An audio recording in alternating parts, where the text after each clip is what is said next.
ओम साई राम। मैं मीनाक्षी आप सभी लोगों का हार्दिक अभिनंदन करती हूँ साई अनुभूति चैनल में। और अनुभवों की श्रृंखला से एक और बहुत प्यारा और अनोखा सा अनुभव लेकर आप सभी लोगों के समक्ष एक बार फिर से उपस्थित हुई हूँ। लेकिन उससे पहले चलिए सभी लोग हाथ जोड़िए और बाबा का जयकारा लगाइए। ओम श्री सच्चिदानंद सद्गुरु साईनाथ महाराज की जय। अनंत कोटि ब्रह्मांड नायक राजाधिराज योगी राज परम ब्रह्म गुरु श्री सच्चिदानंद सद्गुरु साईनाथ महाराज की जय। ओम साई राम। साथियों, जो अनुभव मैं आपको बताने जा रही हूँ वो है सिपाश्री जी का। सिपाश्री जो कि उड़ीसा की रहने वाली है और बाबा की एक बहुत प्यारी भक्त है। साथियों, इससे पहले भी इनका चैनल पे एक अनुभव शेयर किया जा चुका है, जिसमें ये एक अनोखा अनुभव बताती है, जिसमें बाबा अचानक से खिड़की पे प्रकट होते हैं, बाबा की मूर्ति। और जिस दिन से इनके पास वो बाबा की मूर्ति आई है, तब से लेकर आज तक इनके जीवन की जो भी फाइनेंशियल प्रॉब्लम थी, जो भी आर्थिक कठिनाइयाँ थी, वो दूर हुई। यदि आप ये अनुभव देखना चाहते हैं तो ज़रूर देखिए, मैं कमेंट बॉक्स में उसका लिंक ज़रूर डाल दूँगी। साथियों, जो सिपाश्री हैं ये बताती हैं कि जैसे 9 नंबर अपने आप में एक बहुत महत्व रखता है। क्यों? क्योंकि बाबा ने अपने आखिरी क्षणों में, जब बाबा समाधि ले रहे थे, उससे कुछ क्षण पहले बाबा ने 9 सिक्के लक्ष्मी जी को दिए थे, लक्ष्मी शिंदे जी को दिए थे, जो कि नवविद्या का प्रतीक है। ये कहती हैं इसी तरह से 9 नंबर मेरी ज़िंदगी में भी बहुत मायने रखता है। 2009 में बाबा मेरे पास आए। मैं बाबा की तस्वीर बाबा की तरफ अट्रैक्ट होकर ख़रीद के लाई। 2010 से लेकर 18 तक, 2009 जब ये बाबा की तस्वीर लेकर आई थी तो इनकी मम्मी ने इन्हें बहुत डांटा था और पूजा भी नहीं करी थी और वॉल पे ऐसे ही रख दी थी। तब ये छोटी थी, इतना बाबा के बारे में जानती नहीं थी। लेकिन ये बताते हैं कि 2010 से लेकर 18 तक ये बाबा की पूजा करना शुरू कर चुकी थी और बाबा से हर दिन विश करती थी कि बाबा मुझे शिरडी बुला लो, बाबा मुझे शिरडी बुला लो। ये कहती हैं कि शिरडी जाने का अवसर इन्हें 2019 में मिला और 2019 में भी उस तारीख को 9 तारीख को 2019 9 तारीख इनको बाबा के पास जाने का मौका मिला शिरडी, वो भी महासमाधि के वीक पर। ये बताती हैं कि इनकी खुशी का पारावार ही नहीं था। ये कहती हैं वैसे प्रोग्राम बहुत बार बना कि हम शिरडी जाएंगे, लेकिन ना जाने किसी ना किसी कारणवश वो कैंसिल हो जाता था। लेकिन 2019 वो साल जब इनको जो इच्छा थी बाबा से मिलने की वो पूरी होती है। ये कहती हैं उड़ीसा से जो शिरडी का सफ़र है 1500 किलोमीटर का है। ये कहती हैं इनके साथ इनके फैमिली मेम्बर और नाना नानी भी गए थे। इनके नाना नानी इनके दोस्तों जैसे हैं, ये बताती हैं। ये कहती हैं जब हम शिरडी पहुँचे उसके बाद 1 मिनट भी, 1 क्षण भी गँवाए बिना ये लोग पहुँचते हैं बाबा के दर्शन के लिए समाधि मंदिर। कहती है ये इतनी व्याकुल थी बाबा के दर्शनों के लिए, ये हमेशा यूट्यूब पे, गूगल पे सिर्फ यही सर्च करती रहती थी कि शिरडी कैसा है, बाबा कैसे वहाँ पे विराजमान होते हैं। बस ये कहती हैं कि इनकी सर्च इसी चीज़ पर अटकी रहती थी। शिरडी के बारे में जानना, बाबा के बारे में जानना, बस यही इनका काम था। ये कहती हैं कि जब ये समाधि मंदिर की तरफ जा रहे होते हैं तो एक ये गुलाबों की माला देखती हैं। वैसी माला बड़ी जो समाधि मंदिर में बाबा की समाधि पर हमेशा चढ़ाई जाती है। ये कहती हैं वो माला देखकर मैं उस माला की तरफ अट्रैक्ट होती हूँ और बस मेरा मन करता है कि मैं उस माला को ले लूँ और बाबा तक किसी तरह पहुंचा दूं।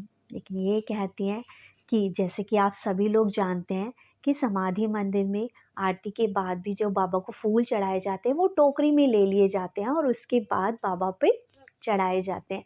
ये कहती हैं लेकिन फिर भी मैंने वो फूलों की माला ली और अपने मन में सिर्फ बाबा से ये कहती रही कि बाबा किसी तरह से आप मेरी जो ये माला है वो स्वीकार करना, और बस इसी प्रार्थना के साथ आगे बढ़ रही थी। ये कहती हैं कि जब ये समाधि मंदिर की तरफ जा रही थी तो इनके मन में विचार आ रहा था कि जो बाबा के मंदिर में जो लाइन लगती है भक्तों की दर्शन के लिए, कम से कम 4-4 5-5 घंटे लग जाते हैं। कहीं मेरी ये माला सूख ना जाए। कहती है इसी विचार के साथ मैं आगे बढ़ रही थी। मेरे परिवार के और सदस्य सब मुझसे आगे थे और मैं ही उनसे पीछे थी।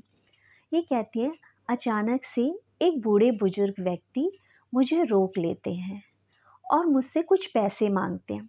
ये कहती हैं मैं अचानक से जब उनकी तरफ देखती हूँ मैं बहुत इमोशनल हो जाती हूँ और मेरे मन में ये विचार आता है कि मेरे परिवार के और सदस्य भी तो आगे जा रहे थे, लेकिन इन्होंने मुझे ही क्यों रोका।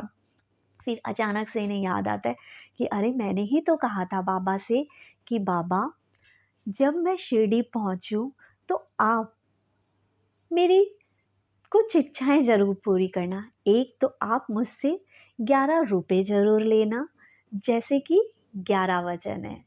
बाबा आप मुझे अपने होने का अनुभव कराना, जैसे कि आप और लोगों को कराते हैं जब लोग शिरडी पहुंचते हैं। ये कहती है और इन्हें याद आता है और ये फटाफट अपने वॉलेट में से 11 रुपए निकालती हैं और उन बूढ़े बुज़ुर्ग को दे देती हैं। ये कहती हैं जब मैंने अपने मन में ये विश करी थी कि बाबा आप मुझसे 11 रुपए किसी न किसी रूप में आके लेना, मैंने तब से ही 11 रुपए अपने पास अलग से रख लिए थे। कहती मैंने फटाफट वो पैसे बाबा को दिए और आगे बढ़ी।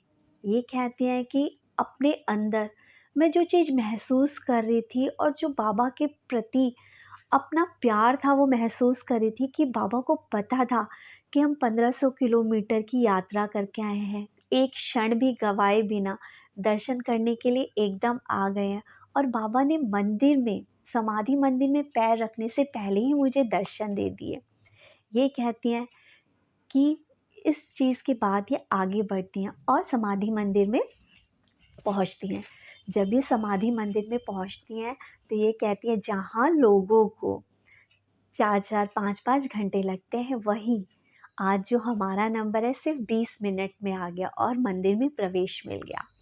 ये कहती हैं उसके बाद जब जहाँ पर बाबा के चरण दर्शन होते हैं, जहाँ पे लोग बाबा के पैर छूते हैं, ये उधर की तरफ जा रही थी तो इन्होंने बाबा की जो फूलों की माला ये लाई थी, इन्होंने पंडित जी को दी कि पंडित जी क्या पता इसे चढ़ा दें।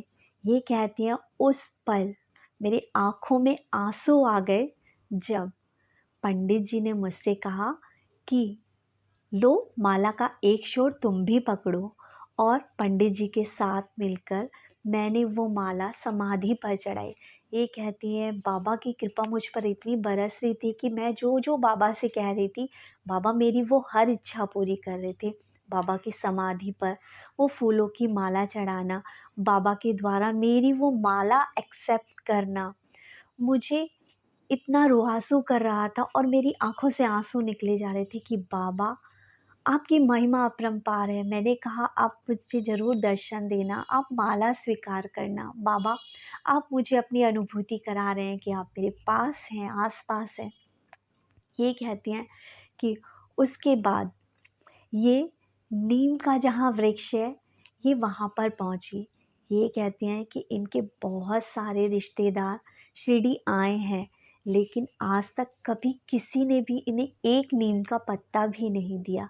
जब ये अपने घर से शिरडी की तरफ आ रही थी तो ये बाबा से एक चीज़ और कहती है कि बाबा बहुत से लोग नीम का पत्ता लाते हैं, लेकिन किसी ने मुझे कभी नीम का पत्ता भी नहीं दिया। बाबा जब मैं जाऊँ, मैं तरस रही हूँ, मुझे वो नीम का पत्ता ज़रूर देना बाबा। ये कहती हैं जब ये वहाँ पहुँची नींबू वृक्ष के नीचे, तो ये कहती हैं कि बाबा तो शायद मेरी इच्छाओं को एक के बाद पूरा करते जा रहे थे। ये कहती हैं कि इन्हें एक नीम का पत्ता नहीं, इन्हें कम से कम 50 से भी अधिक नीम के पत्ते मिले। हाँ, ये यहाँ पर ये ज़रूर बताती है कि ऐसा नहीं है कि एक ही दिन में उन्हें वो 50 पत्ते मिले। ये 4 दिन वहाँ पे रुके थे, ये हर दिन वहाँ जाती थीं और नीम के पत्ते जो इकट्ठे करती थी। ये कहती हैं कि इन्होंने बाबा से एक प्रार्थना और की थी कि बाबा जब मैं शिरडी आऊँ तो मुझे 4 आरती करने का सौभाग्य मिले, और बाबा ने इनका 4 आरतियाँ अटेंड करने का सौभाग्य भी इन्हें प्राप्त करवाया। ये कहती हैं कि जब 14 तारीख थी, इनका लास्ट डे था शिरडी में, इनकी ट्रेन थी, तो ये बहुत रुआँसू हो रही थी। और ये तब जब नीम वृक्ष की परिक्रमा कर रही थी, तो ये कहती हैं कि मेरे मन में ये विचार था कि बाबा, आज आप मुझे 1 पत्ता नहीं, आप मुझे 3 पत्ते देना। ये कहती हैं कि जब ये नीम के वृक्ष के नीचे से गुजरी, तो इनको बाबा ने 3 पत्ते ही दिए, ना 1 पत्ता कम, ना 1 पत्ता ज़्यादा। बाबा तो मुझ पर अपनी करुणा बरसाए ही जा रहे थे। जब ये फर्स्ट डे नीम वृक्ष के नीचे से गुजरी थी, तब बाबा ने पहली बार जो इन्हें पत्ता दिया, वो इनके सर पर आकर गिरा। वो भी बाबा की एक ब्लेसिंग ही थी। ये कहती है, नीम के उन 3 पत्तों को लेके लास्ट डे बाबा के दर्शन करने के बाद ये चावड़ी की तरफ निकले। और मन में ये विचार था इनके कि बाबा, आज हमारा आखिरी दिन है, अब मुझे लास्ट दर्शन दे दो बाबा, मैं आपको कुछ खिलाना चाहती हूँ। बाबा, क्योंकि आपको तो पता है, जब भी मैं किसी भूखे को भोजन कराती हूँ तो मुझे लगता है कि वो आप तक पहुँचा है, वो आपने खाया है। ये कहती हैं, चावड़ी से थोड़ा ये आगे निकलते हैं, जहाँ पे टिफ़िन सेंटर है, ये वहाँ पहुँचते हैं और खाने के लिए रुकते हैं। ये कहती हैं, जब ये खाना लेकर वहाँ पर अपने मुँह में डाल ही रही थी, तो एक एक व्यक्ति आता है और इनसे कहता है कि मुझे भी कुछ खिला दो। ये कहती है, बस वो ग्रास इनके हाथ में ही था और उस व्यक्ति को देखकर इनकी आँखों से आँसू झरने लगे। ये उठती हैं और रेस्टोरेंट के बंदे को कहती हैं कि भैया, आप इन्हें तब तक खिलाना जब तक इनका पेट ना भर जाए। ये कहती हैं, उसके बाद उन्होंने खाना खाया। 3-4 और लोग आए जिनको हमने खाना खिलाया। बाबा की कृपा से बाबा ने हमें इतना संबल बनाया है कि हम 3-4 लोगों को खाना खिला पाए। ये कहती हैं, मेरी खुशी का पारावार नहीं था। ये कहती हैं कि बाबा से मैंने 4 चीज़ों की इच्छा रखी थी और बाबा ने मेरी वो सारी इच्छाएँ पूरी की। बाबा ने मुझे 9 साल बाद 9 तारीख को शिरडी बुलाया। बाबा से मैं चाहती थी कि बाबा मुझे दर्शन दें। बाबा ने समाधि मंदिर में पहुँचने से पहले मुझे दर्शन दे दिए। मैं चाहती थी कि बाबा, मैं आपको कुछ खिलाऊँ। बाबा ने मुझे ऐसा सौभाग्य प्राप्त कराया कि मैं उन व्यक्ति के माध्यम से अपनी इच्छा पूरी कर पाई। मेरे लिए तो वो बाबा को खिलाना ही था। ये कहती है, मैं नीम के पत्तों की इच्छा रखती थी और बाबा ने मुझे 1 पत्ता नहीं, बाबा ने मुझे 50 से भी अधिक 50 प्लस पत्ते दिए। ये कहती है, वो पत्ते आज भी मेरे पास हैं, लेकिन मैं हमेशा उस व्यक्ति को ज़रूर वो पत्ता देती हूँ, जिसमें मुझे लगता है कि वो उस नीम के पत्ते की वैल्यू समझता है, महत्व है उसका ज़िंदगी में नीम के पत्ते का।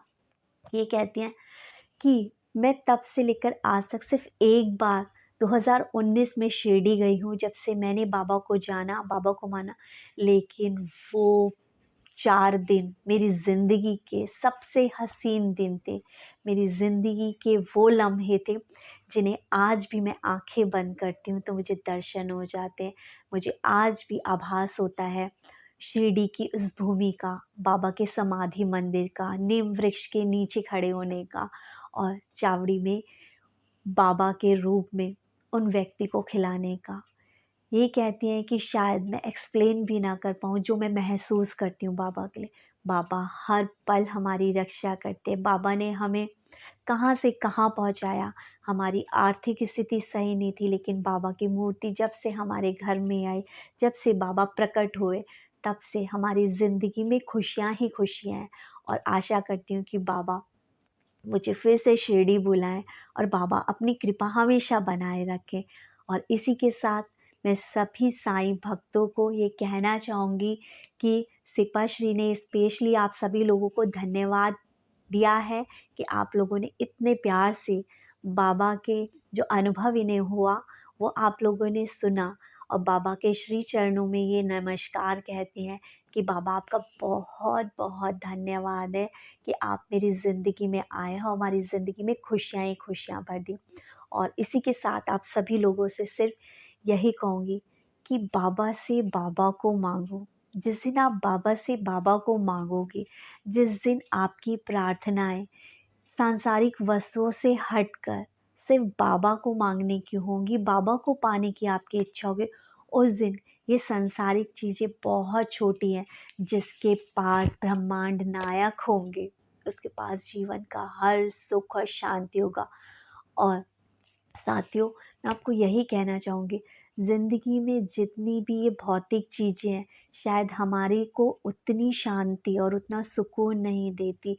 जब हम भक्ति में विलीन हो जाते हैं और जब हमारे पास सबूरी आ जाती है, सैटिस्फैक्शन आता है, वो हमारी ज़िंदगी का सबसे बड़ा सुख होता है।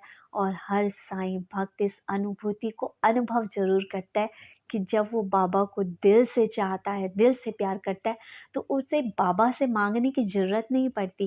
बाबा अपने आप उसकी ज़िंदगी के हर्डल्स दूर करते जाते हैं। बाबा अपने आप उसकी इच्छा की चीज़ें टाइम टू टाइम उसे देते चले जाते हैं। और बाबा को मैं अपनी तरफ से भी बहुत धन्यवाद करती हूँ कि बाबा मेरी ज़िंदगी में आए। बाबा हमारे घर में हम सब के लिए हमेशा कुछ ना कुछ परोपकार करते ही रहते हैं। बाबा ने हमें इतना दिया है कि बस मैं यही कहती हूँ कि बाबा, अब तो हमें माँगने की ज़रूरत भी नहीं पड़ती। आप खुद ब खुद ही देते रहते हैं। जितने भी साईं डिवोटीज़ हैं, पूरी श्रद्धा के साथ बाबा को मानिए। बाबा आपको वो दे देंगे जिसकी आपने कभी कल्पना भी नहीं करी होगी। इसी के साथ चैनल को ज़्यादा से ज़्यादा शेयर करें, लाइक करें, सब्सक्राइब करें और अपने प्यारे अनुभव चैनल के साथ शेयर करें।